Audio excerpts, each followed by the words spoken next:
ஜீவனை விட்டார். அப்பொழுது தேவாலயத்தின் திரைச்சீலை மேல் தொடங்கி கீழ் வரைக்கும் இரண்டாக பிரிந்தது. இயேசு மகா சத்தமாய் கூப்பிட்டு தன் ஜீவனை விட்டார்.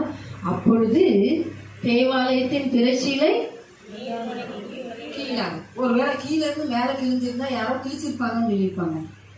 அதுக்காக என்ன செய்தாரு? மேல இருந்து கீழே வரைக்கும் ரெண்டா கிழிஞ்சிருச்சு. எதுக்கு? ஜீவனை விடுற அந்த நிமிஷம் இங்க அது நடக்கு. தேவாலயத்துக்குள்ள நடந்த அந்த சம்பவம் ஏன்?